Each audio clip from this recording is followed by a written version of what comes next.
comme ça. Je ne pouvais même pas imaginer que nous avons quelque chose de très joli qu'on peut toucher du doigt. Mes soeurs, mes frères, nous avons quelque chose.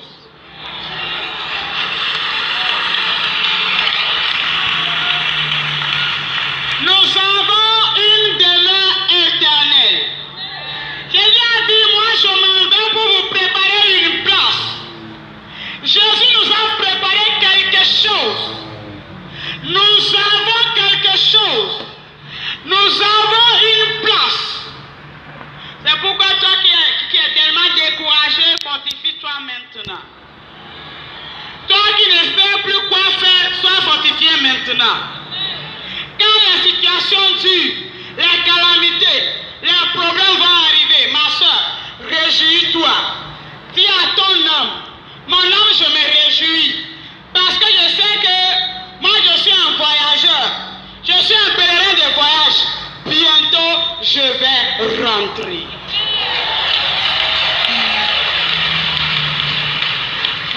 Bientôt, Jésus essuiera nos larmes. Ma soeur, mon frère, nous avons quelque chose. Fais tout. S'il y a un sacrifice, un prix à payer, fais tout pour être candidate du ciel. Et là, je regardais. Et je demandais aux anges, qu'est-ce qui se passe? Moi, je ne comprends rien. Où nous sommes? Et les anges là qui me disent Gracia, tu sais, nous avons reçu la recommandation depuis Jésus. Jésus nous a recommandé de venir travailler avec toi. Nous ne voulons pas que tu nous poses beaucoup de questions. Et que nous te demandons, prends ton temps pour regarder tout ce qui est ici. Prends ton temps pour les admirer. Mais tais-toi pour nous accompagner. Et là, je les suivais. Mes amis, je n'arrivais jamais à les rattraper parce que je regardais. Nous voilà devant quelque chose. Nous voilà devant 3 personnes. Des très belles créatures. Là, les personnes là, moi, je les appelle les vieux jeunes. Premièrement, je les appelle les vieux parce que c'est des gens qui avaient des barbes jusqu'ici. Mais ce qui est bizarre, ce qui est étonnant, c'est des gens au ciel comme des adolescents de 15 ans. C'est des gens très jeunes. Et là, quand je les regardais, je dis, ah, quelles sont ces belles créatures? Et voilà les anges là qui me répondirent, Gracia. Ces belles créatures que tu vois, ces 3 personnes que tu vois, c'est Abraham, David et Élie.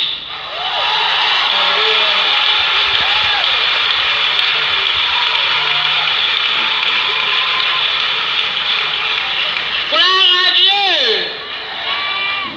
David et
je veux voir pour moi. Moi, je veux voir ma maison. J'étais dans l'espérance. J'étais tellement en hâte de voir ma maison.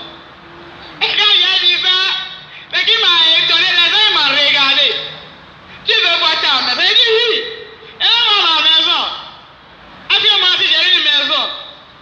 Ils m'ont regardé tendrement, ils m'ont dit, toi aussi tu as une maison. Tu as quelque chose. Voilà les gens là qui me montraient quelque chose qui n'est même pas case. Alléluia. Ce n'est pas maison, hein? Non. Quelque chose qui est au niveau de fondation. C'est-à-dire, tu poses une fondation, tu veux construire. Mais ce qui est bizarre, la fondation même n'est même pas clôturée. Quelque chose de demi. Et là, les gens ils me disaient, Gracia, je vois ta maison, c'est ta maison. J'ai dit, moi, ma maison. Ça, ce n'est pas pour moi, c'est pour quelqu'un d'autre. Il m'a dit oui. J'ai dit, comment moi je peux construire ça? Ah, peut-être vous allez tromper, chercher encore. Et là, il me dit, ici on ne se trompe pas. C'est ta maison. J'ai dit quoi? Mes amis, j'étais surprise. J'étais désespérée de voir ma maison. J'ai croyé voir au moins une pièce au moins. Alléluia. Et là, j'étais tellement étonnée. Et là, les amis qui me disent, grâce à qui est étonné, non? Parce que tu n'es jamais fidèle. Tu volais, tu es dans les dîmes et offrandes. Jamais, tu n'es même pas fidèle.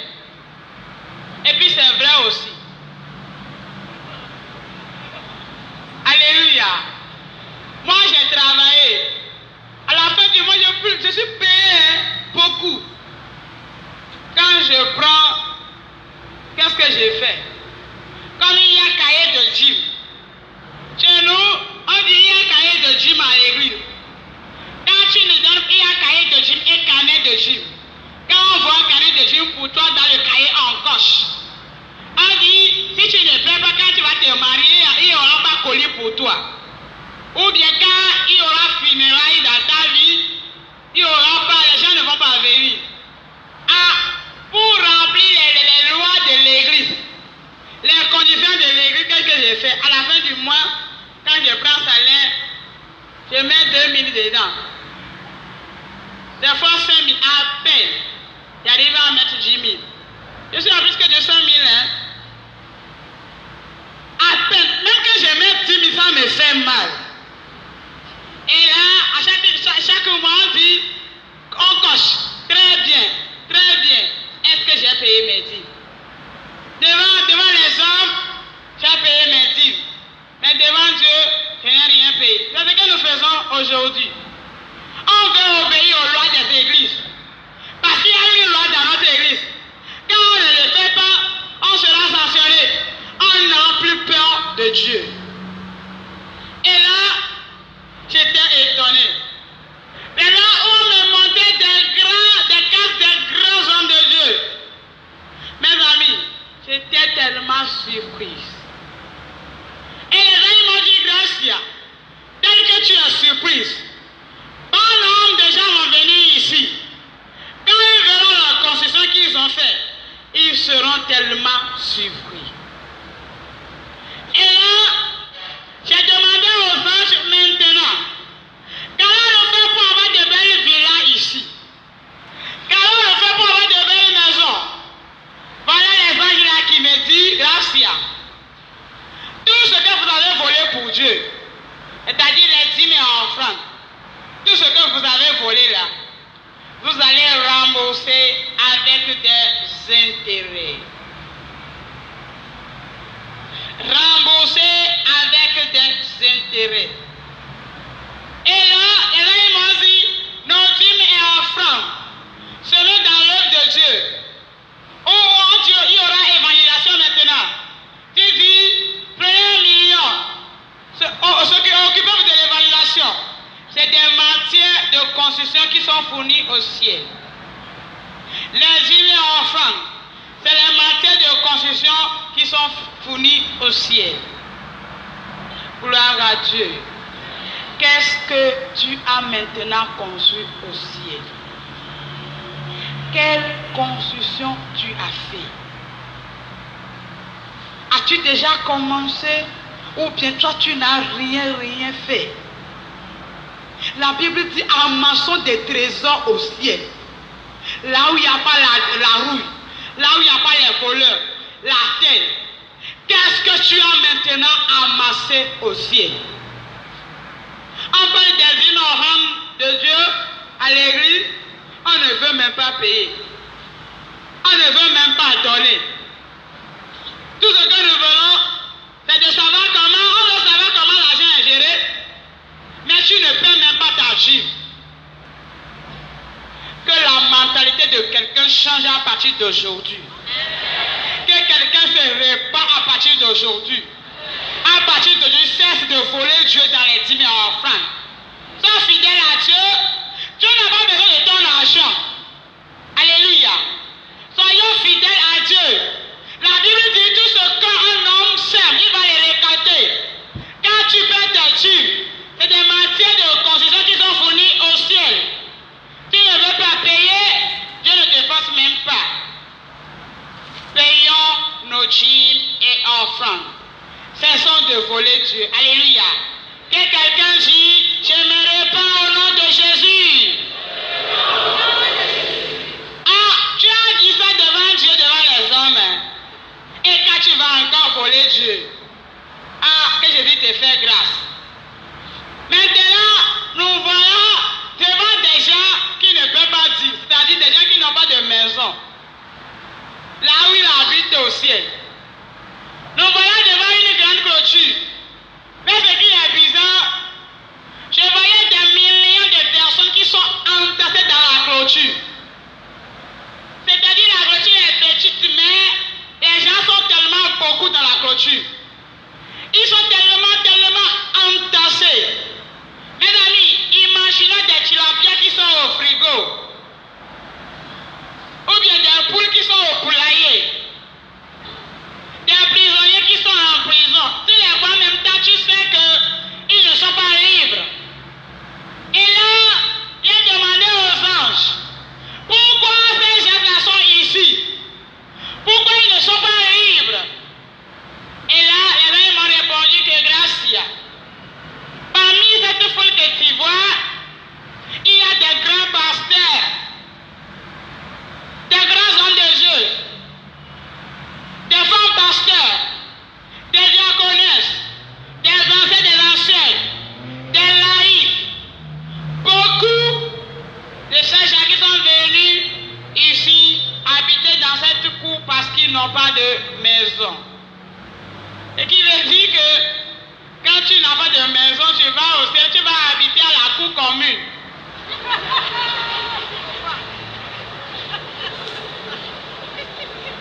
Gloire à Dieu.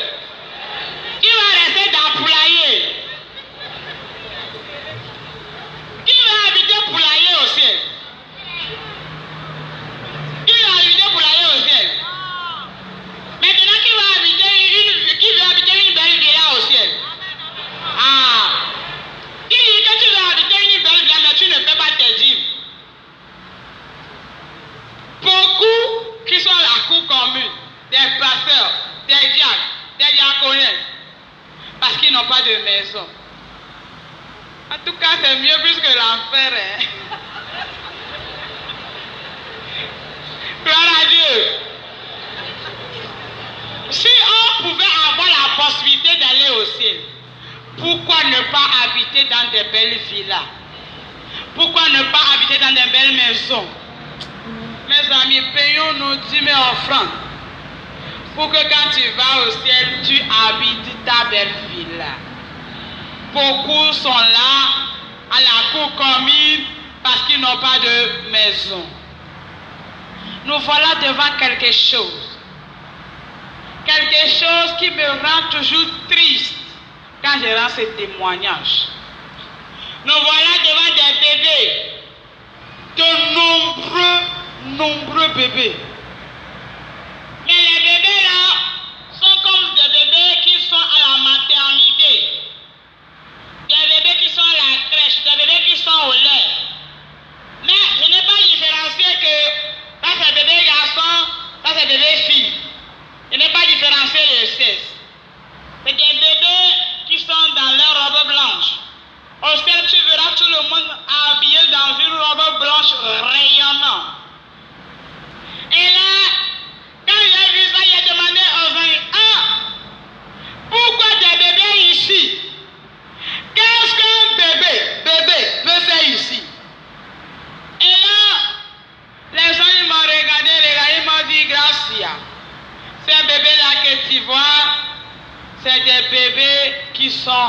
avortés.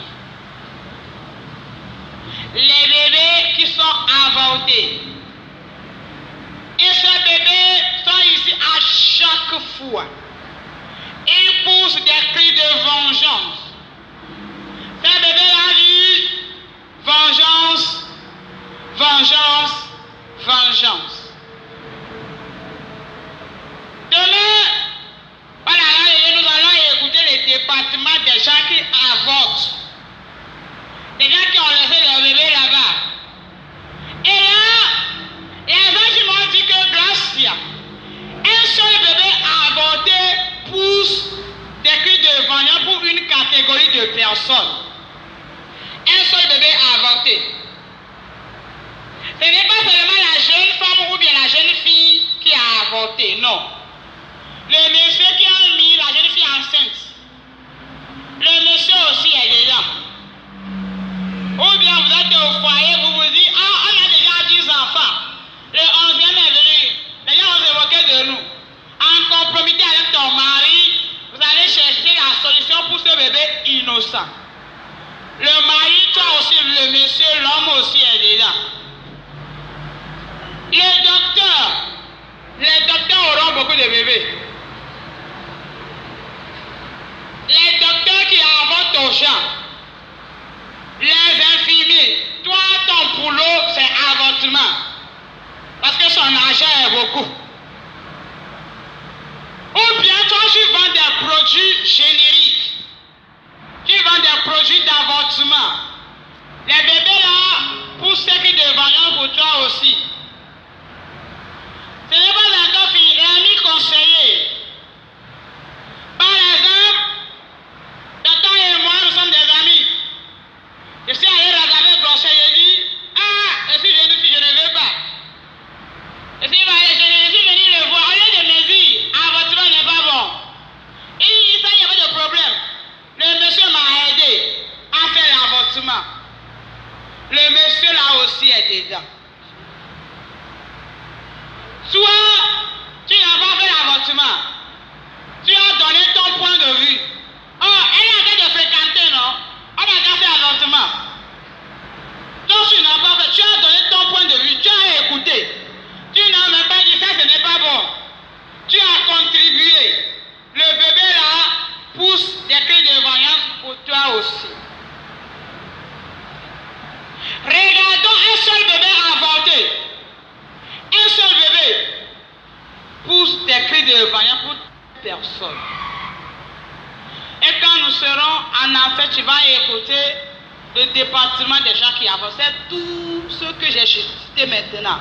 Tout ça là, ils vont en enfer. Tu as écouté, tu as donné ton point de vue, tu as contribué. Je m'explique. Je ne parle pas des fausses couches. C'est-à-dire, la grossesse là que tu as, la grossesse là est partie d'elle-même. Je ne parle pas des fausses couches. La grossesse là que tu as dit, je ne suis pas encore prête pour engager un bébé. Je ne suis pas prête. Et tu as trouvé solution. C'est un bébé là qui crie vengeance. De nombreux bébés au ciel crient vengeance. Où est-ce que tu te trouves maintenant dans tout ça? Est-ce que tu as conseillé quelqu'un d'avorter? Ou bien tu en as fait? Ou bien tu as donné ton apport? Aujourd'hui, on peut corriger. Nous pouvons nous repentir sincèrement. Nous pouvons demander pardon à Dieu pour que nos bébés cessent de crier vengeance. Et quand nous sommes arrivés là, voilà ces anges qui me disent, Gracia, si on regardait bien, maintenant on retourne. Elle dit quoi? On retourne où? Il m'a dit, là où on t'a pris. Vous voulez retourner pour prendre encore quelqu'un? En tout cas, moi, je suis venu ici, ça me va. Ici, ça me va bien. Je ne veux plus aller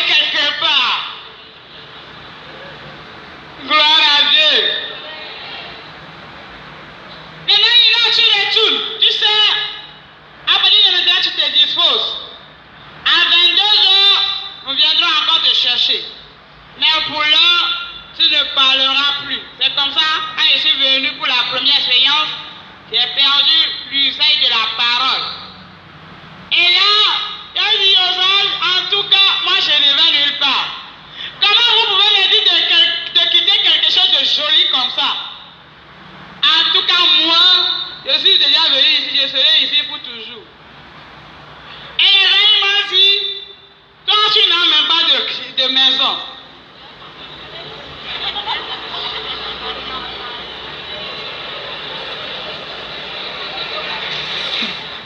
Toi tu n'as pas de maison. Tu refuses de retourner. Tu veux rester où ici? Elle dit, ah, moi là je ne veux plus de maison. Je ne veux plus de chambre. Si vous êtes d'accord, moi je vais habiter sur les routes. Ça me suffit largement. Imaginez un peu la beauté du ciel. Moi je n'ai même plus souhaité maison. Je vais habiter sur route. Et là les gens m'ont dit, non, tu retournes. À 22h, nous allons encore revenir. C'est comme ça. On a commencé par descendre en bas. De la manière on est descendu, c'est tellement rapide. C'est très rapide de la manière on était allé avant. On est encore venu dans le champ. Et là, ces anges, leurs pieds n'ont pas touché le sol. Ce qui veut dire que la terre c'est vraiment remplie de pourriture. La terre est corrompue. Et là, ils sont encore suspendus en l'air. Et là, il me dit, tu vois, la personne là qui est sous des buissons, c'est toi. Toi, tu descends. Mes amis, je suis descendu.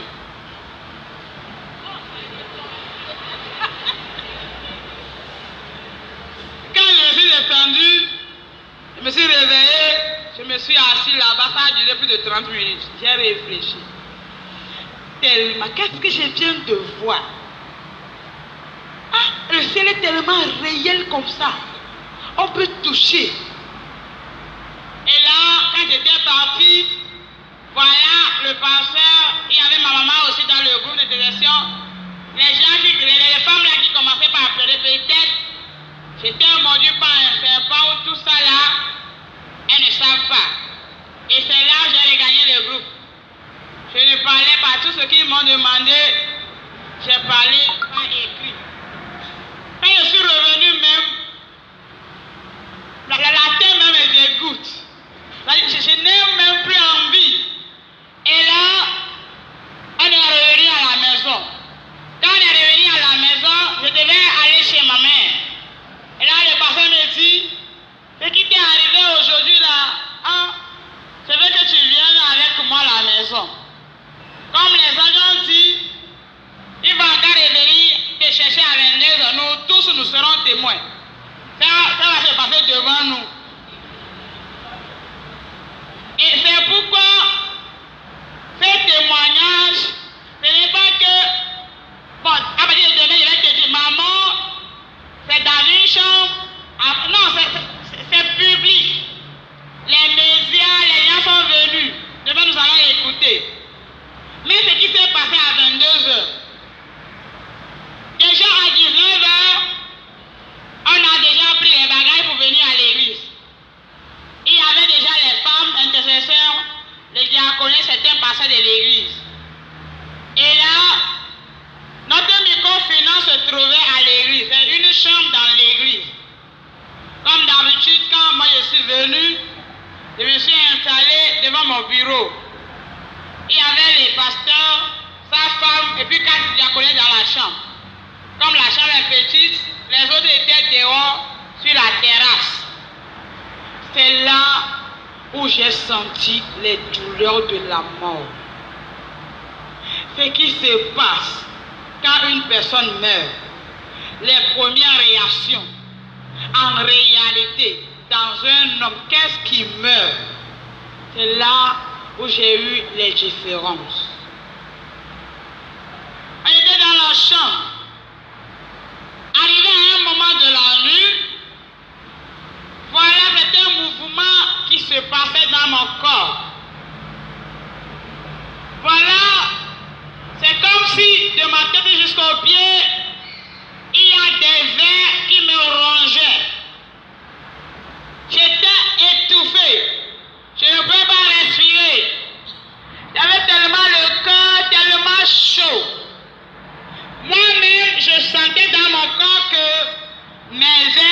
décapiter. Et là, je criais, je pleurais parce que j'étais fatigué partout. De la tête jusqu'aux pieds, j'avais mal partout. Tous les parties de mon corps me faisaient mal. Et là, je pleurais. Je disais à quelqu'un de me faire quelque chose. Les gens étaient là. Ils couraient de gauche à droite.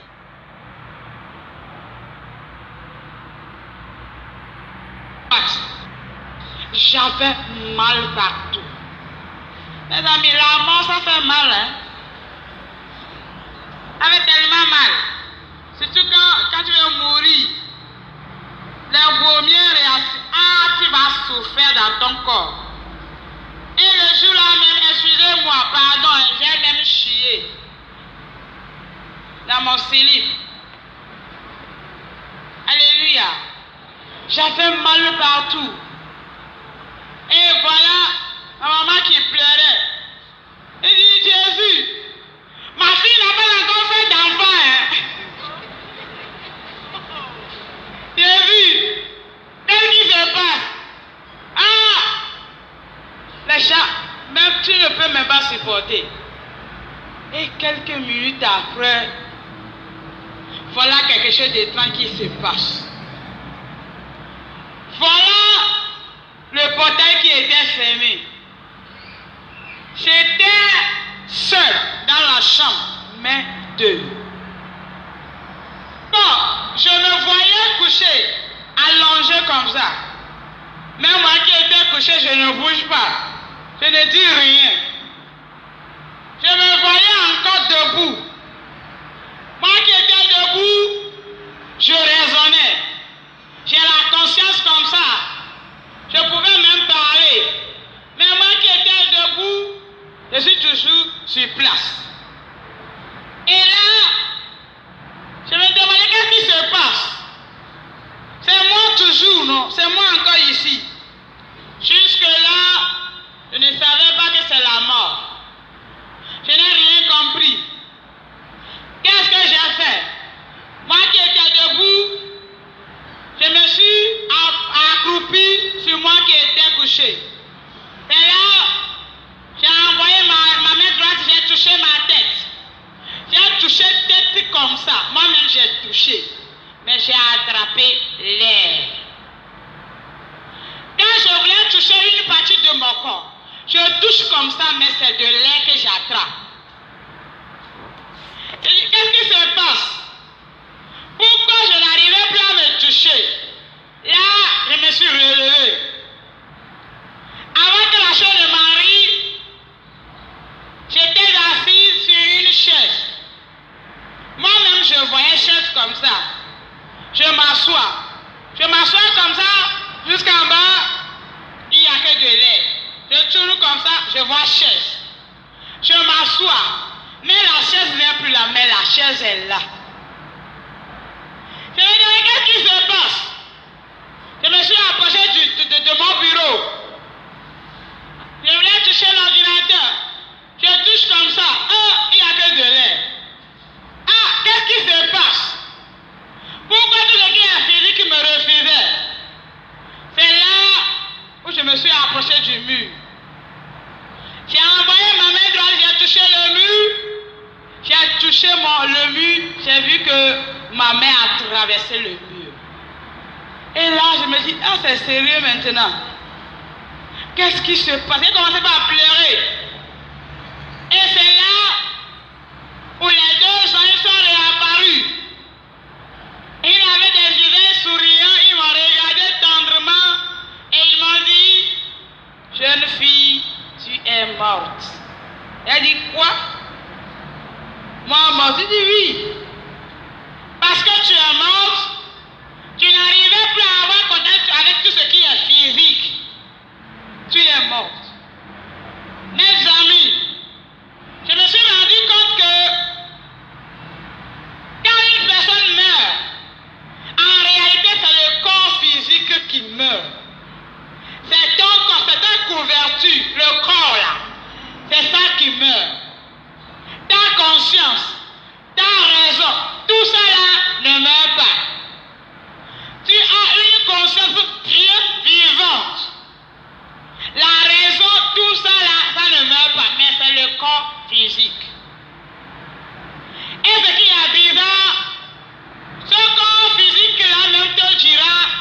touche pas. Séparation entre toi et moi. Comment est-ce que tu vas mourir ce jour? Comment est-ce que tu mourras? Tu veux ou pas, tu es poussière.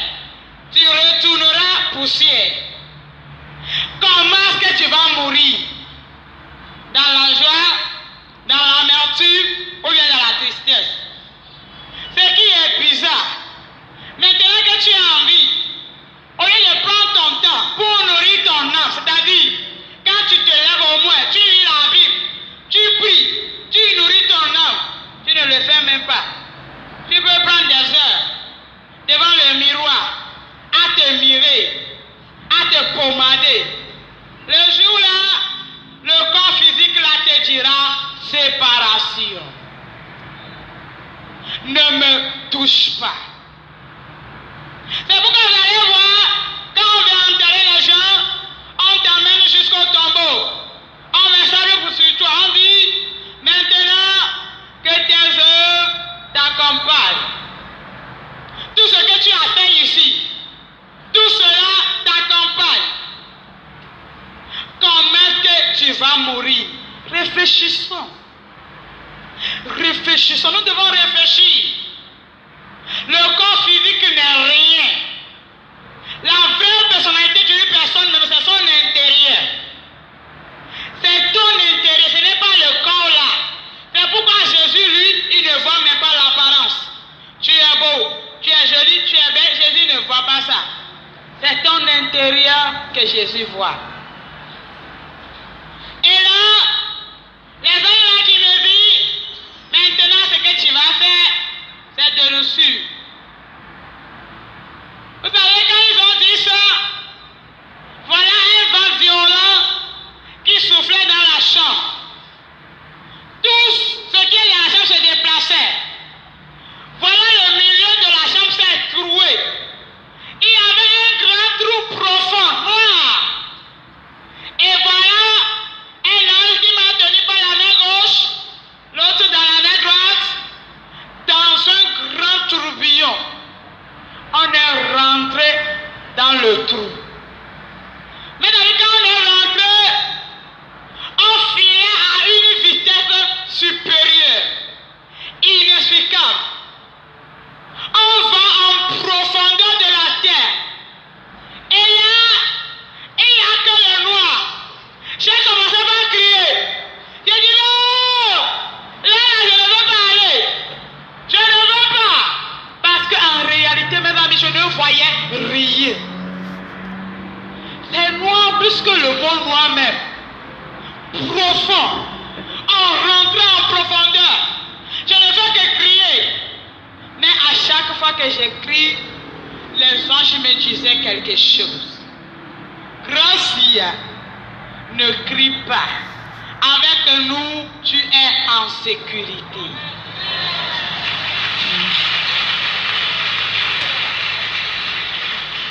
Mes amis, c'est Jésus seul, la vraie sécurité. La vraie protection se trouve en Jésus seul.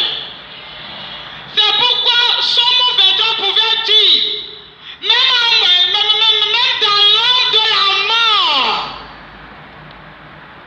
je ne crains rien. Si tu pouvais faire de Jésus ton ami, ta décision personnelle, Jésus ou rien, je ne dis pas un pied dedans, un pied dehors. Je ne dis pas chrétien de dimanche, marabout. Non, je ne dis pas ça. Toute ta personnalité en Jésus. Si tu pouvais faire cela, même dans l'ombre de la mort, Jésus sera avec toi. Même dans la profondeur, Jésus sera avec toi. Mes amis, la protection ne se trouve pas chez les marabouts. C'est pourquoi toi qui es venu ici, tu n'as pas Jésus. En Jésus même, tu peux te protéger en Jésus seul. Tu peux te couvrir en Jésus. Parce que c'est Jésus seul la vraie protection. À chaque fois que je pouvais crier, voilà la réponse des anges. Gracia, avec nous, tu es en sécurité. On est rentré en profondeur. Mais on n'est jamais arrivé dans la ville. Imaginez un peu l'enfer. Et là, nous voilà suspendus en l'air. Après avoir parcouru des kilomètres, je criais toujours de toute ma force. Et là, les amis m'ont regardé, m'ont dit gracias. Ah, et tu vas crier jusqu'à quand? Nous, on t'a dit que ne crie pas. On vient de cesser de crier parce que la ville dans laquelle on va, on n'a encore rien fait pour la ville. J'ai dit quoi? On n'a encore rien fait. Ah, ramenez-moi au pardon. Je pleurais toujours. J'ai dit ramenez-moi. Là, je suis disposé, mais là, je ne veux parler. Parce que je ne voyais rien. Et là, on s'est encore enfoncé en profondeur. Avant d'arriver en enfer, on a passé dans un tunnel comme ça. Et c'est là, une chaleur très chaude est venue nous embrasser. Et c'est là où j'ai commencé par entendre des cris de lamentation, des cris de gémissement. C'est comme si des gens sont quelque part et gémissaient et se lamentaient. Je disais, où êtes-vous? Les gens me disent, tais-toi. Mes amis, des vraies lamentations. Ici, là, on ne souffre pas encore. Moi, je suis là, tu pleures. Ça, ce n'est même pas encore ça. Des vrais cris de gémissement, de lamentation. Et nous voilà arrivés dans une ville très horrible. Comment on pouvait créer le ciel tellement très joli beau et l'opposé de ça très horrible. Une ville horrible. Ce qui est bizarre, la ville est remplie de feu. Le feu est comme une rivière large. C'est un étang de feu tellement large. Mais l'enfer dégageait une odeur pourrie. Nauséabonde. Tu ne peux même pas supporter. L'odeur est tellement pourrie. C'est comme si je voulais vomir tout ce que j'ai dans mon ventre. Et là, je disais au Vincent, là, je ne veux pas. Mais ce qui est bizarre, un feu qui brûle. Le feu va en haut, il descend. Ce n'est pas même pas encore la manière la main fait. C'est plus que la main. Ça brûle. Mes amis, ce qui est bizarre, quand on était allés avec le sang, ce n'est pas que nous, il y avait un escalier sur lequel on marchait dessus, non. Le feu là, dans lequel il y a des gens, nous aussi, nous marchons dans ce feu. Mais nous sommes en paix. Le feu ne nous faisait pas de mal parce que nous sommes protégés par Jésus.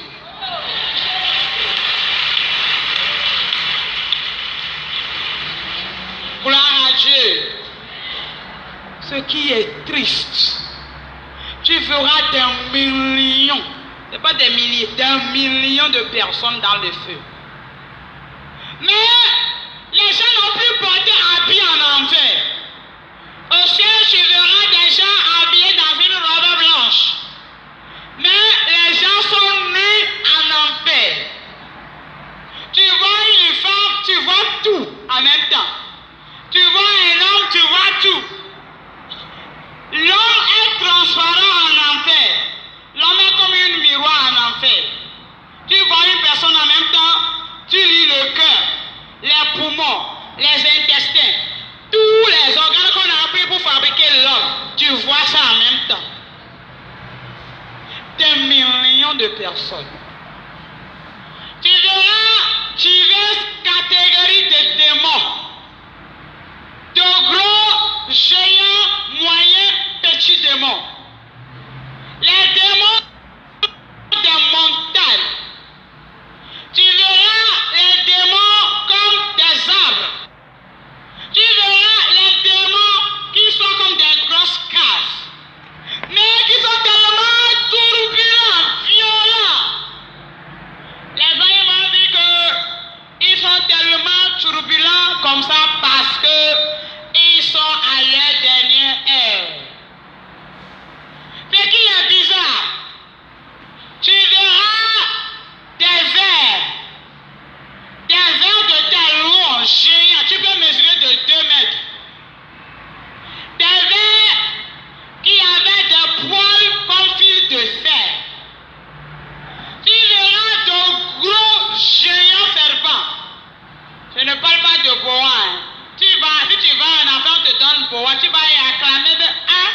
m'a donné boa.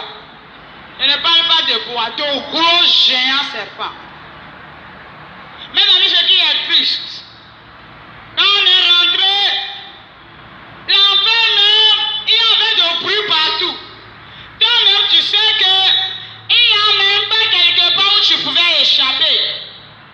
Mes amis, en enfer, il n'y a pas d'échappatoire. De nombreuses personnes, de nombreux démons. Partout où tu te trouves, les démons vont te chercher jusqu'à te retrouver.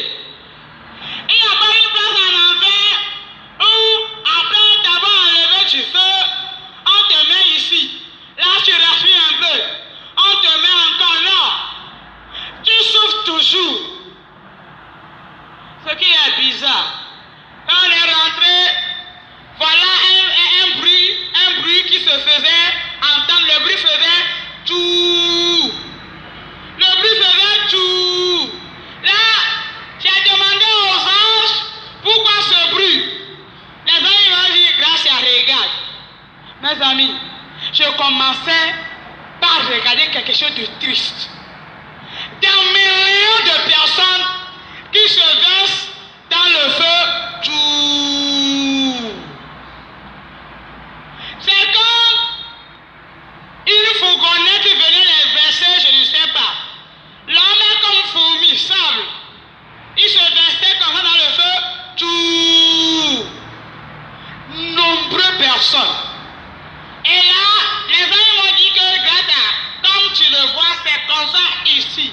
À chaque fois, les gens rentrent. Chaque fois, c'est comme ça les gens rentrent dans ce feu. Ce qui est triste, ce n'est pas que quand tu es venu dans le feu, tu dois rester là où tu dois être. Là, quand les gens sont rentrés, les gens sont restés comme ça, tout. Les démons sont fiers. Ils s'éclataient en rire. Ils sont tellement contents. Les démons qui vont rire, ha, ha. Et là, les démons vont commencer par attraper des gens. Les démons t'attrapent. Il y a certains, quand les démons les attrapent, ils disent, oh, laissez-moi. Quel cauchemar je suis en train de faire. Il y a certains qui sont morts jusqu'à un enfer, quoi qu'ils sont en train de rêver. Ils vont dire, quel cauchemar je suis en train de faire. Oh, quel mauvais rêve. Voilà des soi-disant chrétiens qui se retrouvent en enfer, comme on a dit. Oh, laissez-moi. Je voudrais m'occuper par le nom de Jésus. Feu du Saint-Esprit. Holy Ghost fire.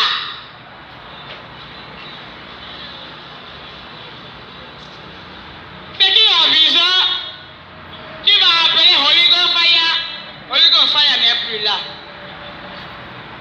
Tu vas appeler Jésus n'apparaît même pas. Et qu'est-ce qui se passe? Voilà les paroles des démons depuis l'enfer, ce que les démons sont en train de dire.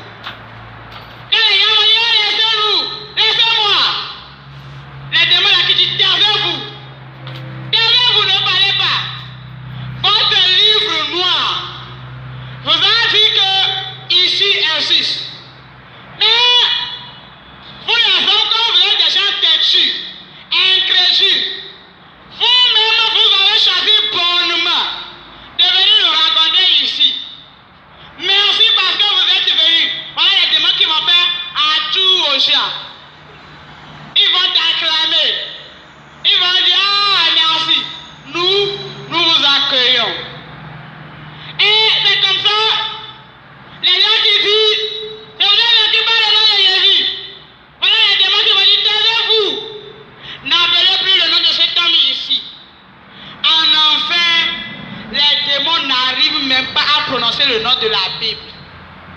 Ils appellent la Bible le livre noir. La Bible là que tu ne lis pas. Tu prends dimanche là, ça fait encore dimanche. Les démons n'arrivent même pas à le prononcer. La Bible est tellement puissante. Et là, les démons appellent Jésus cet homme. Taisez-vous. N'appelez plus le nom de cet homme ici. À l'enfer, les démons n'arrivent même pas à prononcer le nom Jésus. C'est pourquoi la Bible dit devant ce nom, tout genou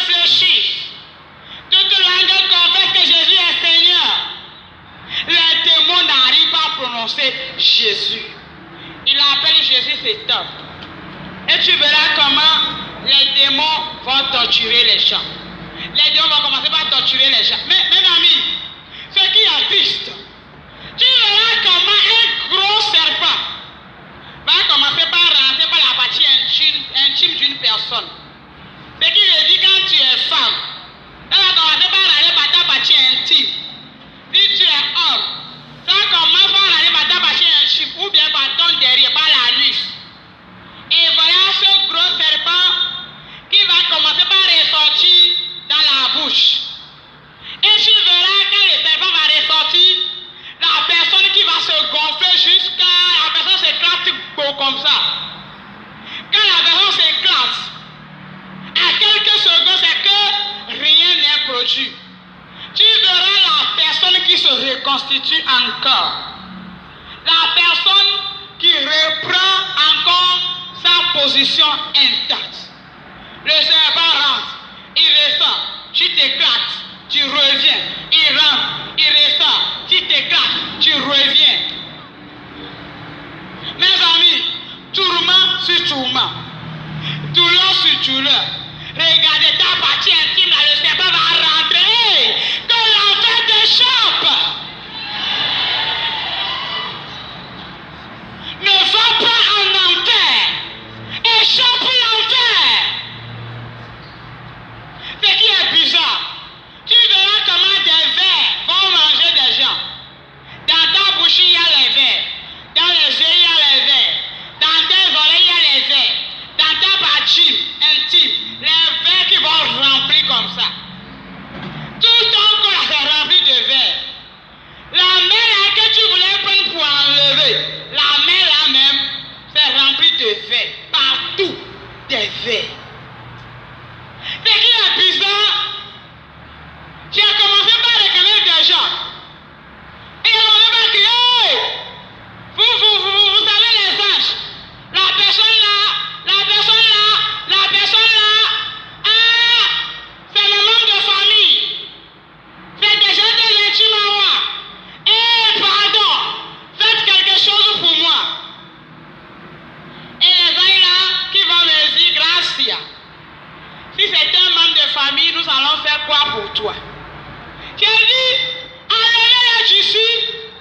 Ce qui est bizarre, il y a un de mes oncles que j'aime beaucoup, que j'admire. Il est mort ici, on a fait funérailles.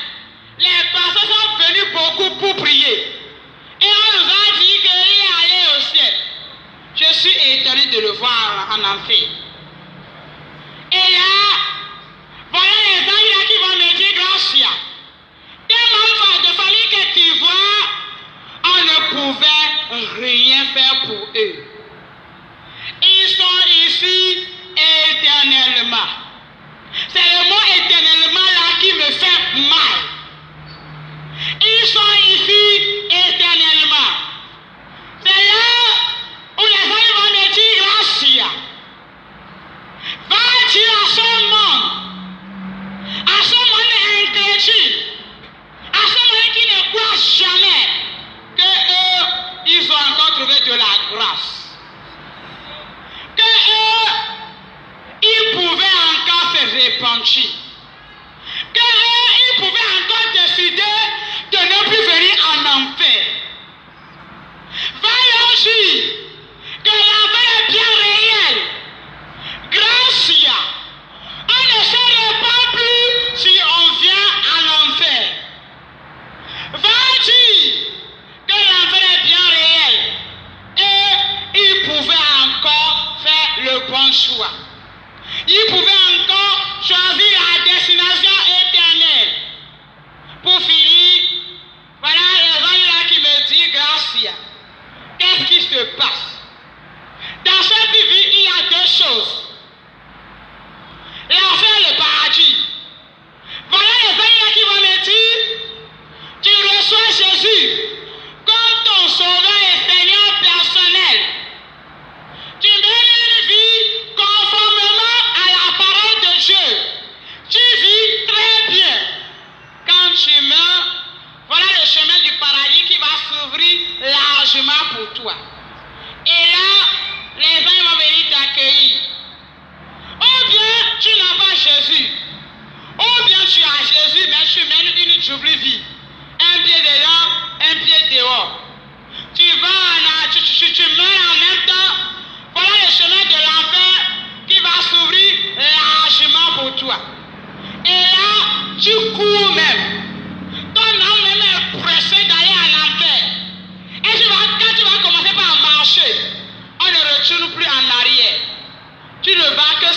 c'est aller de l'avant. Tu ne vas que marcher. Deux choses. C'est pourquoi, selon l'expérience que moi j'ai faite, il n'y a pas de purgatoire. Il n'y a pas une place où quand tu meurs, on t'emmène, on te purifie, on balance tes péchés pour... Non, tout ça là c'est théâtre. Les enfants s'amusent. Purgatoire n'existe pas. La vraie purgatoire c'est maintenant que tu as envie. Tu peux te purifier. Quand tu as envie, tu ne te purifies pas. Quand tu vas mort, tu vas te purifier. Alléluia. Et là, les amis m'ont dit qu'est-ce qui se passe. Alléluia. Est-ce que tu peux acclamer Jésus? Alléluia. Là, pendant 2 minutes, je vais finir la partie là. Là, les amis vont me dire qu'est-ce qui se passe. Quand une personne est née en même temps, il commence par discerner le bien du mal. Là, il y a un grand livre. On commence à écrire tout ce que tu fais ici. On commence à écrire jusqu'au moment où tu meurs. Qu'est-ce qui se passe? Tout ce qu'on a écrit dans les livres. Si le chemin tu t'es donné à Jésus, tu as reçu Jésus comme ton sauveur Seigneur personnel. Tout ce que tu as fait jusque-là, on l'efface. Maintenant, ta condamnation commence au moment où tu es en Jésus maintenant. Là, qu'est-ce qui se passe?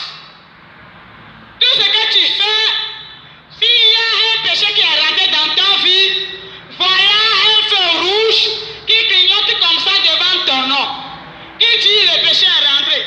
Le péché est rentré. Si tu confesses, le feu rouge là s'arrête.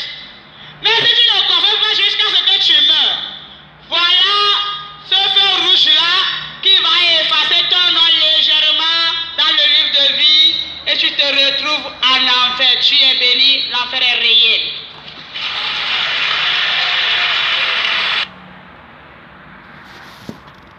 Amen.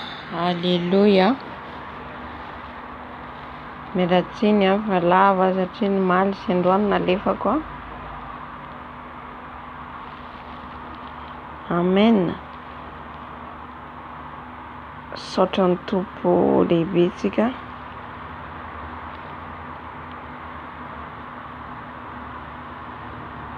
Saotra ny tompo lehibe tsika amin'izay rehetra voaraintsika teo a. Mino fa misy anjara tandrify anao a, ary misy anjara tandrify ahy koa zany. Amen. Satria tsika mbola velona zany a, no afaka mibebaka araka ny hazavainy teo. Itsika mbola velona no afaka manantona an Jesosy a, mifona. Amen. Be dia be ny fanazavany a, satria izy a hatramin'izay hoe ny fiainany teo aloha zany a sy ny nandraisany an Jesosy a tompo sy mpamonjy eo amin'ny fiainana. Amen. Ny témoignage zany fitsoavavombelona dia samy manana ny expérience hitondran'ny tompony tsirairay. Izay no maha-Andriamanitra ny Andriamanitra antsika, tsy voatery hitovy mihitsy le zavatra fonosiny, zavatra zaraina zarainy a, raha ny henitsika fa témoignage fitsoavavombelona anankitelo ny hentsika teto a, dia mitovy ny zavatra ny lanitra, ny ambarany. Amen. Fa le expérience ny zavatra torin Jesosy ny tsirairay avy zany a, dia samy manana ny révélation mais mitovy, misy ny mitovy, misy ny tsy mitovy. Alléluia. Ka mba mazava amintsika ilay tiako ambara ao anatin'izay, samy manana zany le expérience ambaran'ny tompo. Misy révéleny amin'ny anankiray a, tsy révéleny amin'ny ato anankiray. Fa rehefa mitambatra le fitsoavavombelona dia misy maro voarainao ao anatiny ao zay manandrify atsika. Matoa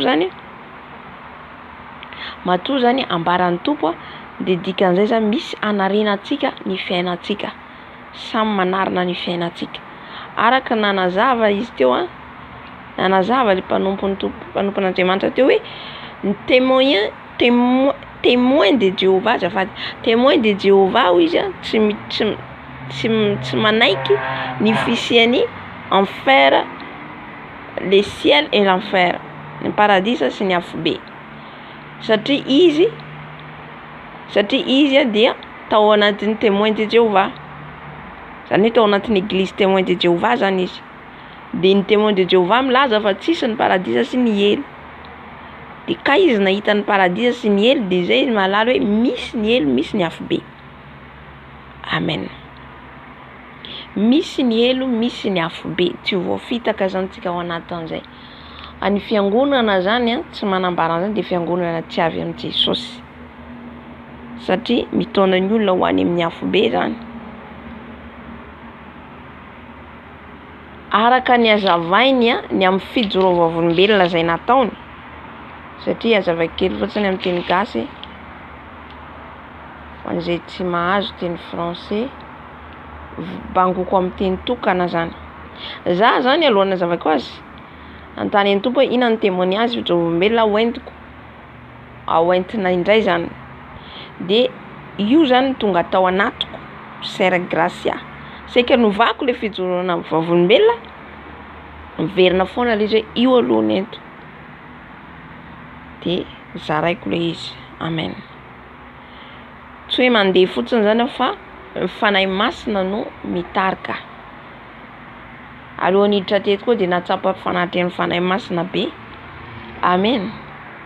Ka matoa zany tonga ny fijorovam-olombelona de ho azy soanao, ho azy soanao. Alléluia. Ny momba any ser gracia, araka nanazava izy ny anarany de tsy gracia.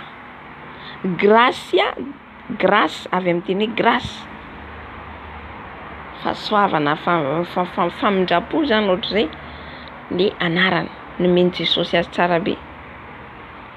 Fantatsika fa zany rehetra zany de voalazan'ny Baiboly.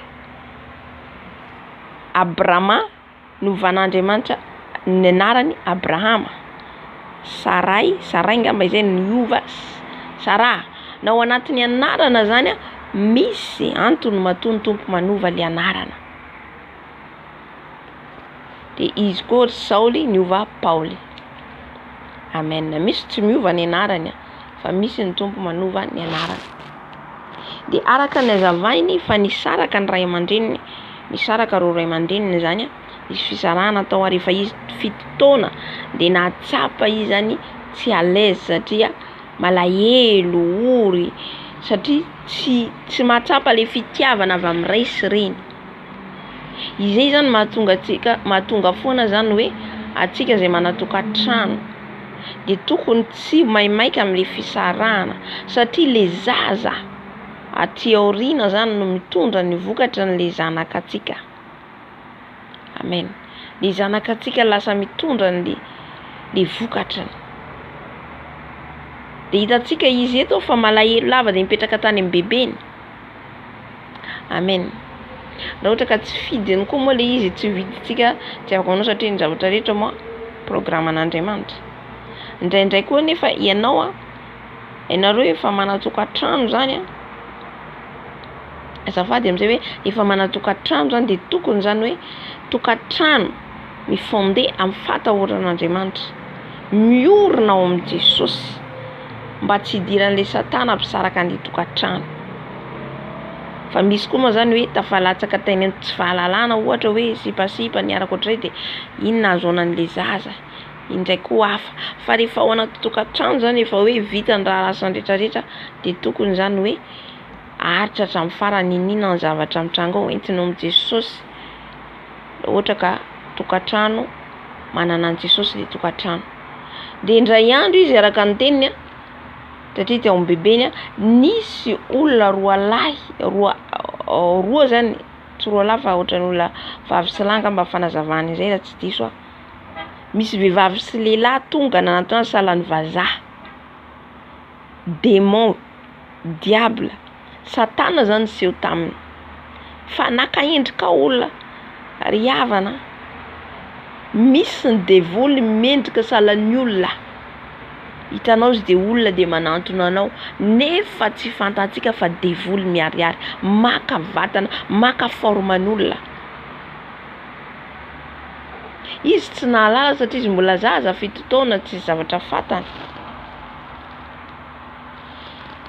Ianao izy fantatrinay fa malahelo ianao, fantatrinay ianao fa ao anatin'ny alahelo noho ny amin'ny fisarahany ino hoe rainao sy reninao ary tsisy olona tianao. Hitanao le afetsen'le devoly izay mahatonga antsika tsy tiany Jesosy tsika alahelo, tsy tiany Jesosy tsika anana alahelo satria ny alahelo tsy avy amin'Andriamanitra. Marina olombelona tsika indraindray malahelo, fa hoe tout le temps miandrom-piainanao ianao dia ho kiva alahelo foana. Amin'izay fotoana zay miditra le Satana, varavarana idiran'ny Satana. Andao izy hiaraka aminay fa zay izy ampifalifaly ianao sahala amin'izay zany. Nandeha izy ireo izy dia nanitsaka rano, taka zay fanazavany. Dia nanitsaka rano izy tonga dia any ambany rano, zay le monde royaume anatin'ny rano any ambany rano misy toerana, misy trano, misy villa any Satana. Ary efa nidina tany zareo, zany hoe esprit de sirène déjà fanahin'ny rano tonga dia naka anazy nitondra anazy tany io. Dia misy rambony hoy izy, misy akay ngamba rambony izy io.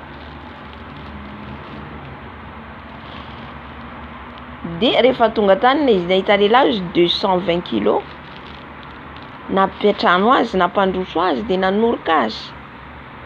Dia rehefa nanoroka azy le lehilahy dia niteny hoe dia nisy zavatra izy nivoaka avy ao amin'ny vavany, sahalany inona tsy haiko inona le zavatra mivoaka avy amin'ny vavany.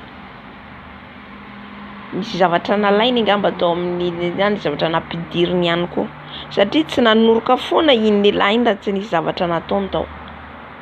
Dia tonga soa izy aty amin'ny royaume d'Indien.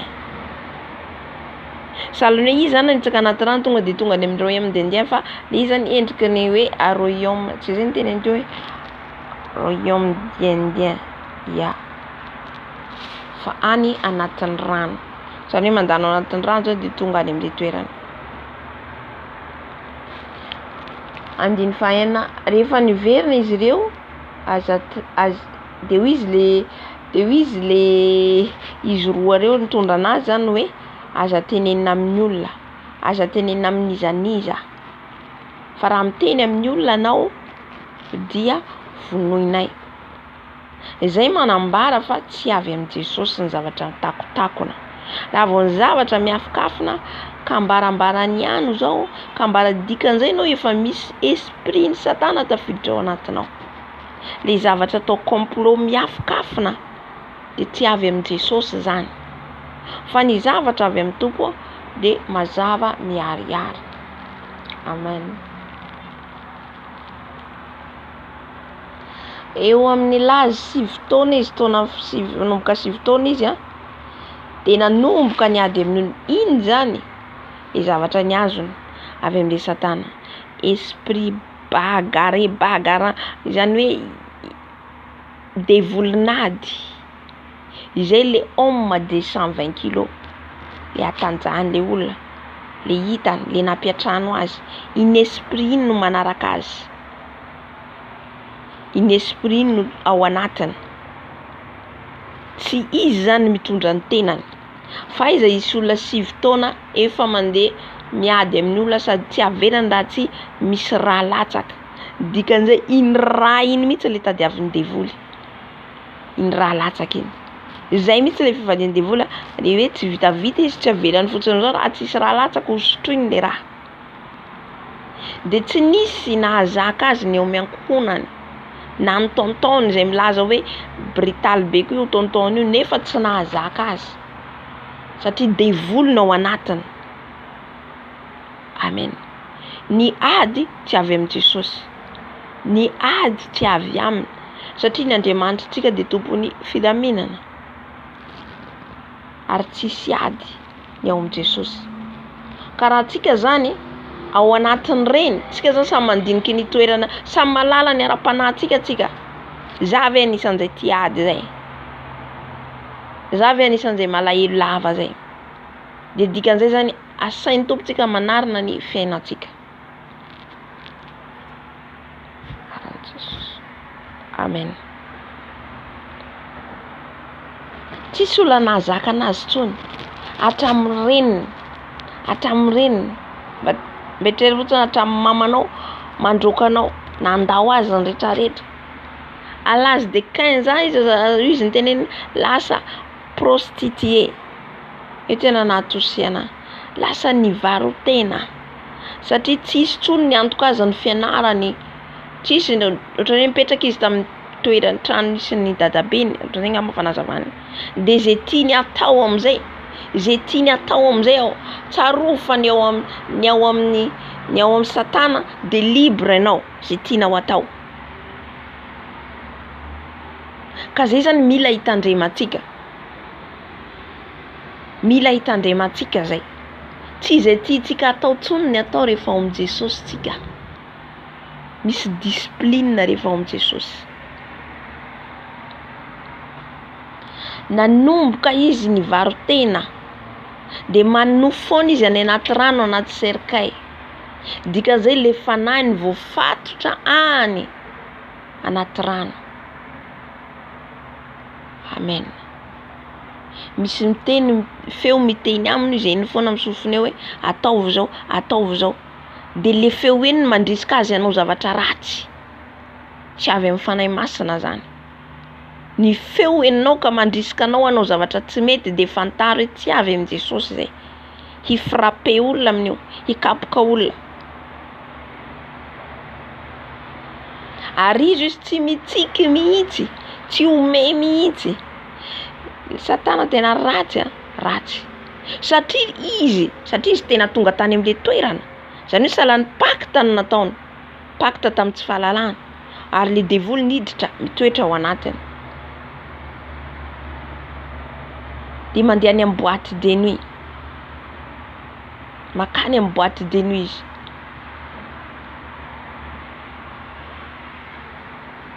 De ndray andro izy nahita vehivavy izy de le vehivavy niteny azy mila andao izy ianao hiaraka vavaka aminay. Fa Jesosy izy tianao. De niteny izy hoe raha Jesosy izy tianao ny vola. Ny fitiavantsika ny Jesosy tsy vidina vola ry havana. Tsy vidina vola ny fitiavana ny Jesosy. Raha zay ny eritreretratsika de adinoy Jesosy fa tsy ahita azy mihitsy ka tsy mbola tsy nandray Jesosy tsika raha ohatra zay. Amen. Misy manko miteny hoe ny manana ny Jesosy de anakarena be. Fa mazava tsara izy io. Fa hoy izy hoe raha ny vola Jesosy de andeha aho. Fa zao izy hitanao le devoly ao anatiny miteny zao izy tsy sakanana fandehanako any amin'ny boîte de nuit. De izy le vehivavy tsy manino izy na inona ataonao fa tongava hivavaka de Jesosy tianao. Izay le fampianarana fandrika ihany koa. Ary hitantsika nanazava izy fa tonga tao izy tsy nampandraisana an Jesosy toy sy famonjena fiainana. Le olona tonga andray rehefa manantona an Jesosy mila ampandraisana an Jesosy izy. Ho tompo sy mpamonjy eo amin'ny fiainana. Tsy maintsy mila ampandraisana izy, manaiky izy. Raha manaiky izy de dikan'izay tonga eo amin'ny fiainan Jesosy. Fa raha tsy manaiky izy de zava-poana na niteny ary izy efa tsy nandray an Jesosy. Fa le fiangonana izy tonga tao izy manao misy rehetrarehetra, misy conférence, misy fivoriana, misy fety atao. De tonga izy de amin'ny jipo amin'ny mandritra ny 8 taona 2004 jusqu'à 2012 zay ny fiainany fa tsisy fiovana. Le teo ihany ny teo. Dikan'izay mbola tsy nandray an Jesosy satria efa nisy fotoana koa nazavaiko an'izay. Itsika rehefa atao fahoana amin'ny Jesosy miova. Tsy teo aloha tsony ny fiainantsika rehefa nandray an Jesosy. Non, tsy possible zany. Mangata mafy amin'ny Jesosy anao mba ho délivreny satria ny manafaka de Jesosy. Hitantsika ny délivrance ny lalovany rehefa avy eo. De hitantsika ihany koa nanazava izy. De nuk classe de terminale any amin'ny classe hoe voaroka miady foana izy any école de voaroka de avy eo miditra école hafa koa. dia any an-dakilasy dia misy miantso azy dia lasa izy avelany fianarana lasa manao le prostitution zay ataony azoany vola sady miasa no manao prostitution dia averiny hoe iny zany azoany vola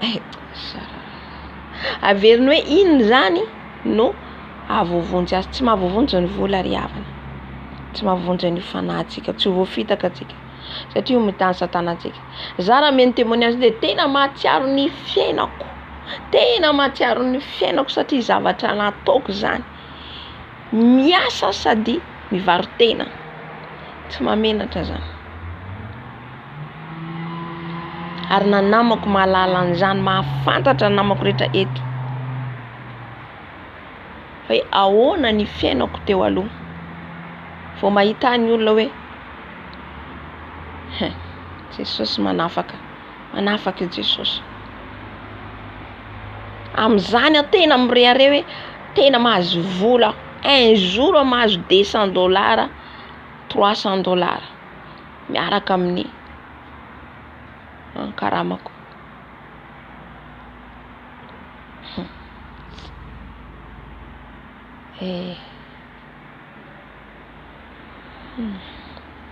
nanazava izy an'izay lasa izy sady mivarotena no dia manao liksa ny vatany karakarainao io koronao vatanao io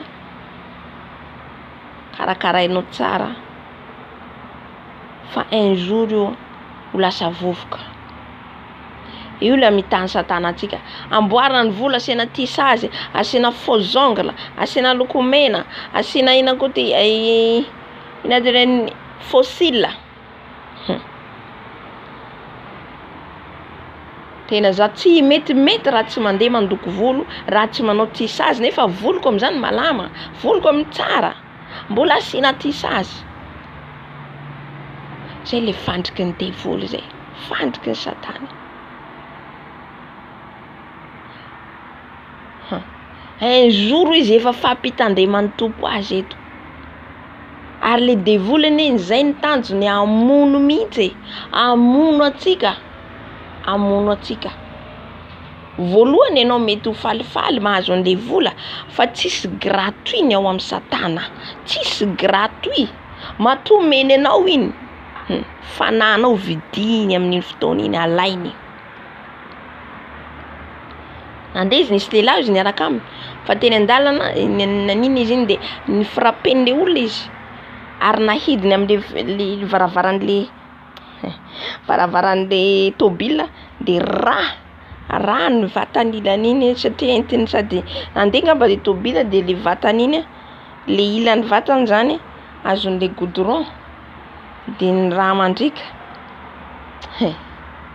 tsika ihany mandray ny valinasa ny zavatra ataotsika tena saotra ny tompo nanafaka tena hoe tao anatin'izany mihaino fijorovam-bela dia tena zany mihitsy tena aleo le fiainako atsaiko tsony hoe aiza ny aleako iza no anafaka amin'ity zavatra ty ohatrany hoe engagé anao anatin'le izy engagé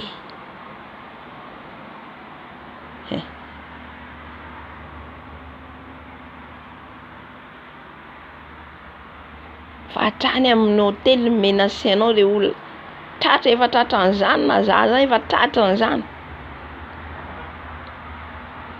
fa ny tompontsika tia atsika ry havana tia atsika matoa izy nanafaka atsika amen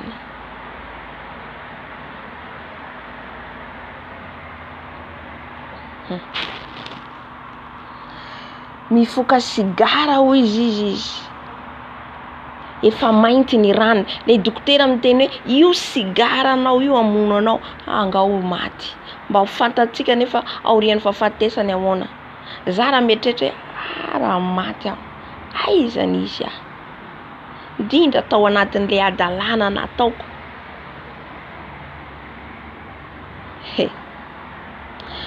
ry havana raha mandinika an'le izy ianao dia tena hoe kay tena le ny fatorany devoly anao tao misy aho any ampiasana misy mandefa message aminao aiza ianao aiza atsika miona lasa vao vita ny asa lasa mandeha any amin'ny hôtely mandeha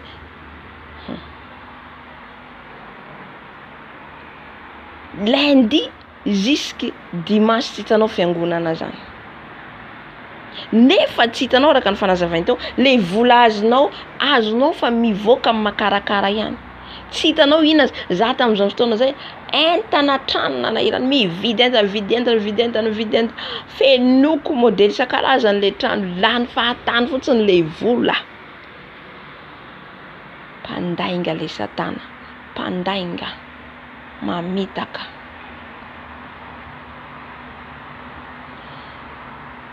Eo amizay rehefa nahatsiaro izy le fiainany niazakazaka nitady an Jesosy.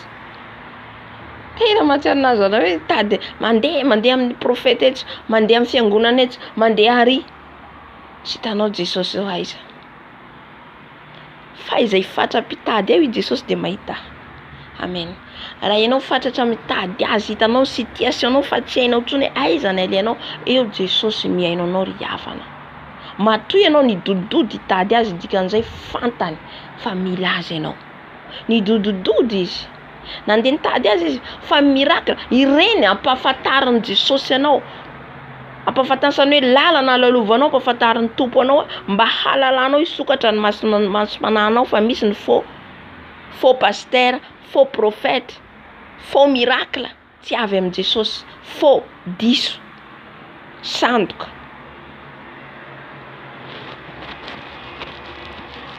Amen. Niazakazaka izy hoe misy avy any montagne, avy ary mitondra l'eau bénie, mitondra an'izao, miazakazaka eto, miazakazaka. Tsika tsy natao profane mihitsy tsika. Za marina za teloha za manaraka fampianarana. Satria tsika mila manaraka fampianarana. Mila miaino ny hafa tsika mba azotsika fery, faherezana. Amen. Mila miaino ten'Andriamanitra tsika fafantaro ny zavatra hainotsika. Tsy ny miracle ihany, tsika angamba amizao efa mahalala ny miracle, faux miracle satria tsy miracle ihany fa ny fampianaran-diso ihany koa. Ny fiainotsika etseroko de manimba tsika ihany koa. Amen. Talolo za tena hoe niazaka famizao ateny hitako hoe amboarin'ny tompo. Nenany etaetako de za Jesosy ho tafiditra any an-danitra. Tsy mila ninina tsony aho. Nidirantsika ny lanitra vie de sanctification. Fiainana fandehanana amin'ny fahamarinana, fahamasina tsisy afa-tsy izay. Tsisy. Tsy hoe anao miracle be anao ho tonga mpaminany be anao ho tonga tena hoe mahay fagagana anao, tsy izay. Tsy izay aloha ny voalohany, manaraka ho azy io. Izao famantarana zao izy no manaraka izay mino. Raha mino ny Jesosy tsika manaraka ho azy io. Fa voalohany indrindra tsara tsika manano le onction ositra. Fa le fandehananao mihitsy pazapa. Fandehananao manaraka an Jesosy mihitsy hoe mitandrina mahitsy marina eo anatrehany. Zay no ahafahantsika mahita an Jesosy. Fahamasinana satria voalaza ny ten'Andriamanitra zany, zay tsy manam-pahamasinana io de tsy ahitany tompo. Zay tsy madio am-po de tsy ahitany tompo. Raha ihany reo miray mitambatra reo. Fahamasinana. Tsy miteny izy hoe izay tsy manao miracle de tsy ahitany Jesosy, non. Fa hoy izy hoe zay tsy mandeha amin'ny fahamasinana, izay tsy manam-pahamasinana. Ny masina ya masina trany, ny marina ya marina trany. Fahamarinana, fahamasinana, fahatahorana an Jesosy, reo no azotsika miditra ny lanitra. Bi voalohany indrindra ahafahantsika miditra ny lanitra. Fahatahorana an Jesosy, na misy mahita na tsisy mahita. Mifehy attention ny ataon'ny jereny maso, ny ray sy ny tanana, ny alehan'ny tongotra, ny anatin'ny fo, reo tandremantsika mila mi-concorde reo miraray. Tsy hoe hafa ny zavatra tenenitsika, hafa ny ray sy ny tanantsika. Hitanao zao fanahy masina ny teny anazy.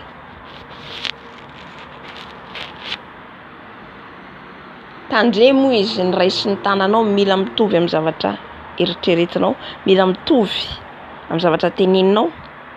mila mitovy amin'ny fomba fijerinao. Amen.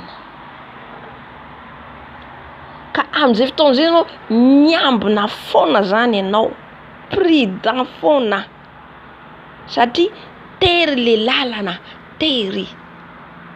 Niazakazaka izy eto anaraka miracle. Fa inona ny azony? Problème.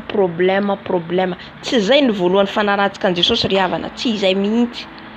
Raha vao tsika miazakazaka hoe za azo ositra be, zaho tonga tena hoe zao be. Amin'izay fotoana izay ianao tsy mitady an Jesosy. Fa ny voalohany raha anatinao hoe za Jesosy tena ho tafiditra any an-danitra ny anahy voalohany tadiaviko. Amin'izay fotoana izay no mikatsaka ny fanjakan'ny lanitra ianao amin'izay fotoana izay. Ka tsao aloha izy ny fanjakako sy ny fahamarinako, dia manampy anareo ny zavatra rehetra. Ka raha tsika mikatsaka voalohany indrindra ny fanjakan'ny lanitra,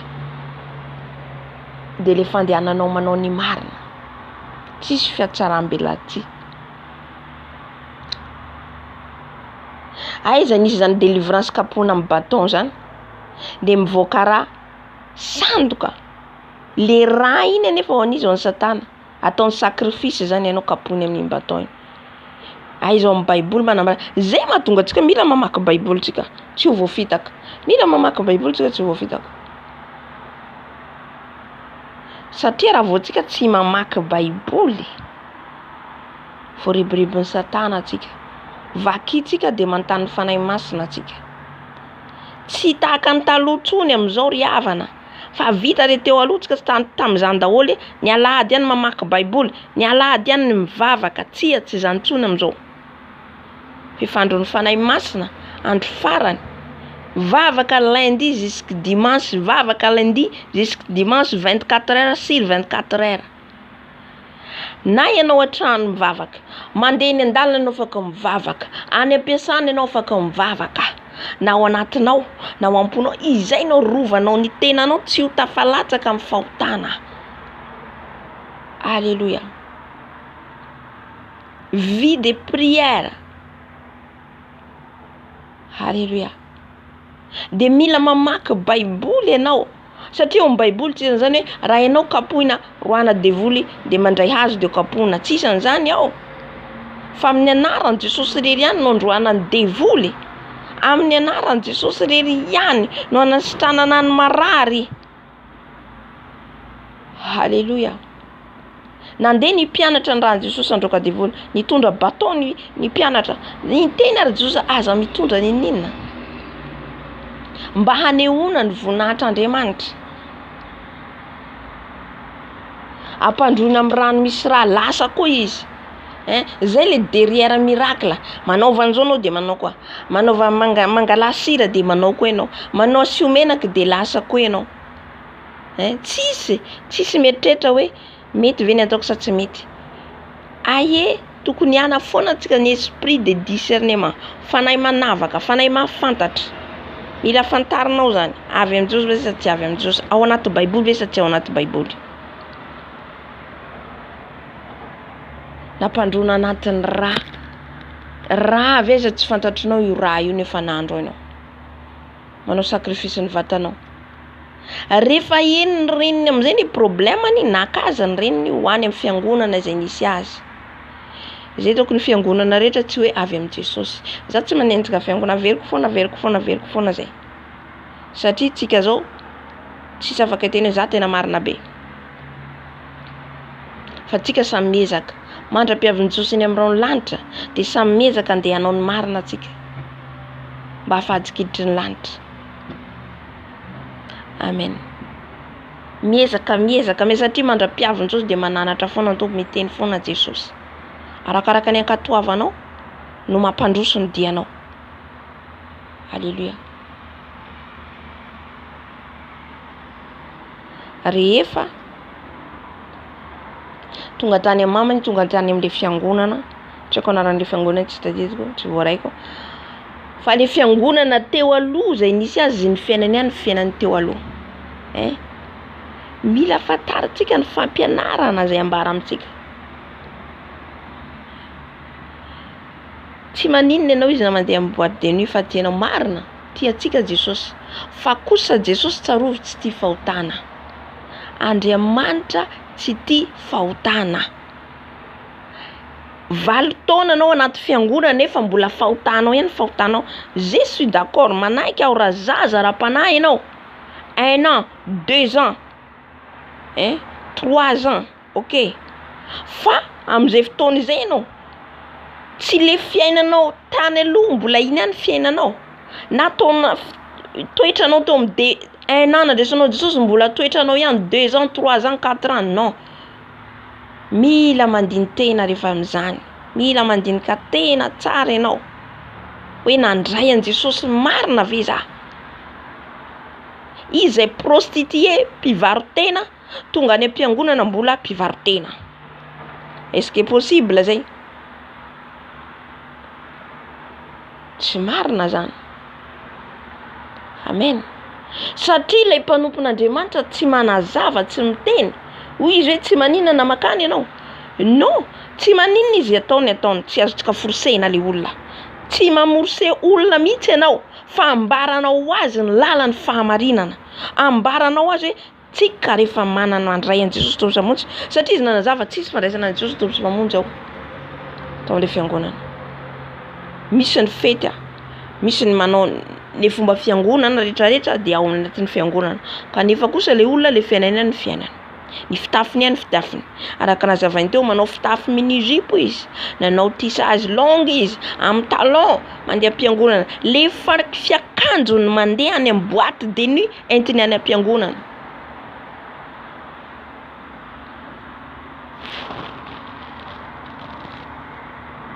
Andriamanitra zay vavahantsika masina. Raha vao teneniny ho lamaody resaka rio dia tena hoe maro hoe Jesosy dia tsy mba manavakavaka, tsy manavaka Jesosy. Kanefa kosa tsy ahafahanao miditra ny lanitra zay inona ary no anaranao Jesosy? Hoaiza? Ny anambady ve? Ny anana trano ve? Ny hositrana dia vita. Anambady dia miteraka dia vita. Tsy izay le fiainantsika kristiana fa ny hoe an-danitra, ho any an-danitra eo anilan'i Jesosy. Amen. Dia rehefa tonga tao amin'ilay fiangonana izy nisy ny reniny dia nivavaka ny intercesseur tao. Ny fiangonana dia mila misy intercesseur. Intercesseur izay mivavaka. Misy intercesseur, mila misy diakona, misy 5 ministères. Fao anatin'ny fiangonana dia mila ara-dalàna. Mila ara-dalàna ao fiangonana araka ny tenin'ny Baiboly, araka ny tenin'Andriamanitra. Hitantsika le pasteur araka ny fitantarany, raha mihaino tsara ianao le pasteur atao, ny fitondrany azy, tsy mijery hoe ty vaovao avy any amin'ny ville satria araka nazavainy ambanivohitra le toerana. Tsisy jiro le toerana. Matetika Jesosy miasa ao anatin'izany. Le jerenao hoe fiangonana ratsiratsy, fiangonana tsisy olona, fiangonana ohatra izao, tsy fantatrao nefa ao Jesosy. Pasteur tsy nijery hoe avy any amin'ny ville izy amin'ny talon sy amin'ny luxe, amin'ny lokomena tsara tarehy dia hajahajaina. Tsy nijery an'izay le pasteur. Fa vao maika ary, nampianariny azy tsara ny hoe lalana fandehanana manaraka an Jesosy. Natao ny délivrance, nivavaka ho azy, misy mpaminany tao izay nivavaka ho azy ary nampiteny azy Jesosy fa ny solution de Jesosy. Ary niteny izy grâce niteny hoe ny solution de Jesosy izy. Ary Jesosy izy tsy lavitra antsika kaiky eo analitsika. Tadidiko mihitsy amin'ilay témoignage izay nataoko fijovam-bela hoe Jesosy io tsy lavitra antsika. Riavana, Jesosy eo anilantsika. Eo anilantsika, amin'ny tenitsika zao eo izy. Ao aminao, ao anatinao, eo anilanao. Fa miandry ianao hanokatra ny fonao izy. Amen. Eo anilanao izy riavana. Sokafo io fonao io. Atolory an Jesosy ny fiainanao rehetra. Ialao ny sakasakana tsy ahafahan'i Jesosy miditra ao amin'ny fiainanao. Tao anatin'izany aho. Tao anatin'izany. Fa nanaiky nampandrosan'i Jesosy ao amin'ny fiainako. Misotro toaka, fokarikila, ina ny fiaina tsy natao, ina ny fiaina tsy natao, vita zay, vita. Andro farantsika zao mifo azy ianao, mifo azy mba handray an'i Jesosy ao amin'ny fiainanao rehetra. Atoloran'i Jesosy ny fiainanao rehetra. Aza misy tazotazomina zany hoe rehefa manaiky an'i Jesosy anao dikan'izay anao manaiky ho entiny amin'izay. Dia miala amin'ny fiainan-dratsy rehetra. Amen. Niteny aho tamin'izay hoe raha zanak'Andriamanitra ianao Jesosy, ovay aho, esorina amin'ity toka ty aho. 3 andro Jesosy nanafaka. Tsy ampoizinao io, tsy ampoizinao. Miteny ianao dia miasa Jesosy. Amen. Satria tsy vitan'olombelona io, tsy pastera no manafaka anao ry havana. Tsy olombelona na zany tsy manafaka anao, fa Jesosy irery ihany. Jesosy irery ihany. Meteza ianao afahany, meteza ianao narady azy. Zany fiainako zany efa poritira, zany fiainako zany. Tsy haiko. Toka. Ny alahady mamy. Ny alahady latsinainy tsy tafandeha asa. Miantso le mpampiasa. Aiza ianao marary aho. Nefa zaho amin'io mbola mamimamy ny toka.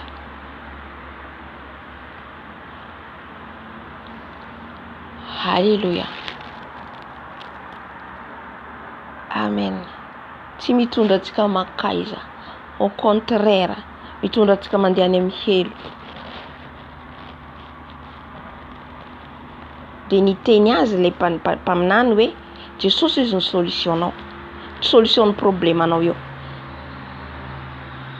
Tsy any amin'ny boîte de nuit. Talisan'i Jesosy eo daholo amin'izay ilay zavatra ataony. Tsy zavatra miafina ao anaty an'i Jesosy. Tsika miafina amin'ny olona, miafina mandainga tsika, matotsika mandainga mbola manafina ny zavatra ataontsika.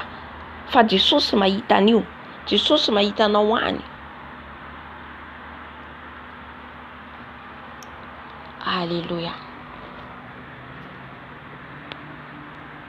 Mahita anao Jesosy ry havana. Za tsy mahita anao any Tompo, mahita anao. Hoy izy tao anatiny ao. Imamako ny tantarany zay tsika matetika manao an'izay rehefa tonga ny tenin'Andriamanitra. Na zany misy fotoana tratran'izany teo aloha. Rehefa tonga ny tenin'Andriamanitra dia tena marary le fonao dia hoe ianona ny tantaran'izay. Satria ianao mbola aveugle, mbola jamby ianao. Tonga ny tenin'Andriamanitra zaty firin'izany, zaty tenenin'izany. Miovanao fa Jesosy miteny anao fa tsy le olona. Jesosy. Dia hoy izy le mpaminan'Andriamanitra hoe tsy mamanao izy no miteny an'izany fa Jesosy. Taitra izy. Nahoana ianao tsy taitra? Olona tsy mahalala ny fiainanao, olona tsy mahafantatra mombanao. Miteny ny mombanao rehetrarehetra. Ary mbola niteny hoe Jesosy no teny anao. Tsy ho taitra anao Jesosy izay tsy hitanao maso. Eo nanomboka le adi-tsainy ao amin'le fisainana tonga le teny le Satana. Raha ianao miteny dia ho maty. Raha ianao miteny dia ho maty. Aza mihaino ny feon'ny Satana. Satria misy feo ao anatintsika. Feon'ny fieritreretana. Feon'ny Satana. Feon'ny nofontsika eo. Fa le feon'ny fanahy masina ino ry havana. Le feon'ny fanahy masina izay do, malefaka, malemy, manambitamby ianao. Alléluia. Mitenena ho izy. Hitantsika le fijorovo mila faranta. Mila miteny itsika ny amin'ny zavatra nataontsika. Aza menatra. Raha zaza eto izany mpivarotena. Izany ny asa. Izany tsy nahalala anahy ny namako teto a Liban. Izany tsy mahalala ahy. Ny mpivarotena. Fa rehefa ao amin'i Jesosy tsisy miafina zany. Tsisy takotakonana zany rehefa ao amin'i Jesosy satria Jesosy nanafaka anao. Dikan'izay anao olom-baovao ao amin'i Jesosy. menatra satana amin'izay fotoan'izay rehefa borakinao io rehefa teneninao menatra ny satana menatra miala izy niteneny le secretsika niteneny le zavatra secretsika rehefa anao mijova volombela miteny fahamarinana tsy sahy hozongozony satana tsony anao fa ianao mbola miafokafina tsy azo tenenina zany momba zany sexe zany tsy azo tenenina rehefa miteny Jesosy mampiteny anao miteneny ianao ho fanalanao baraka ny satana ho fanalanao baraka azy au contraire manome voninahitra an'Andriamanitra ianao fa baraka izy ho maty ianao izy raha miteny le mantera mpandainga ny satana ry havana mpandainga mpamitaka lasa izy nandeha niteny ny avoe fa iteny fa fantatry ny pastera anao délivrance azy ny délivrance de vonona ianao efa nangetaheta ny graciate izy efa nangetaheta izy satria niazakazaka namonjy miracle efa etaeta ny teto fa tsy tany le solution tsy any amin'ny olona ny solution tsy any mihitsy fa Jesosy tadiavo amin'ny toerana izay tanao an Jesosy toerana izay tanao an Jesosy marina ka tena mangy anao izy fa raha vao toerana tsisy an Jesosy mandeha vide fotsiny ianao mandeha maina fotsiny ianao halleluja fa Jesosy nitarika azy tamin'ile fiangonana satria fiangonana mandeha amin'ny fahamarinana sy ny fahamasinana amen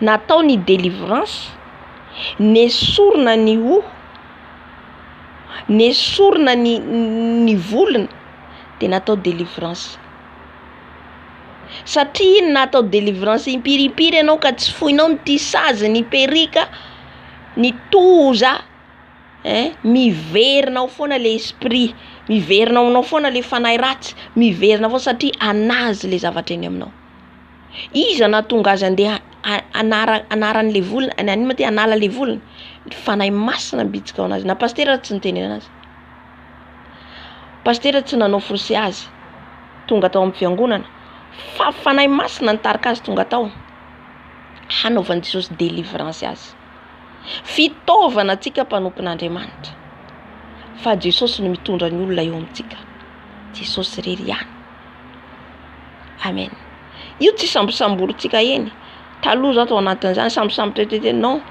tsy forcena io fa Jesosy no mitondra le olona eo aminao amen halleluja natao ny délivrance izy de tsy mahatsy azo tory mihitsy eo fanaova délivrance izy tsisy ratsarony nomboka amin'ny firy izy natory amin'ny sivy hatramin'ny sivy hariva sa amin'ny sivy hariva hatramin'ny sivy maraina izy iny de ny alaina daholo ny zavatra tena mila esorintsika reny mila mahafoy an'ireny tsika hodorana arina hodorana amin'ny rany Jesosy samy manana fomba hitondrahan'i Jesosy ny tsirairay avy ny délivrance ko rehefa raha avy raha mihenjoka fijorombelana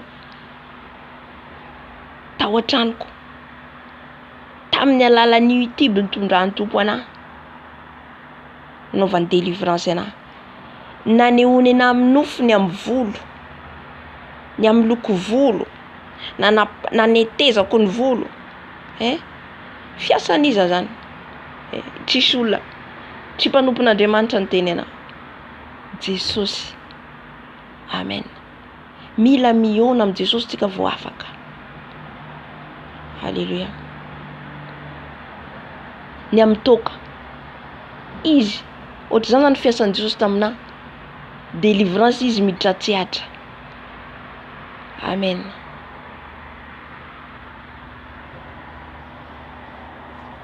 de rehefa avy eo zany natao ny délivrance de nesorina ny rehetrarehetra de niteny le fanahy masina tao amin'ny pastera hoe mila mijanona aloha izy amin'le camp le fanahy masina niteny amin'ny pastera ny olona ampiasain'ny fanahy masina tarihin'ny fanahy masina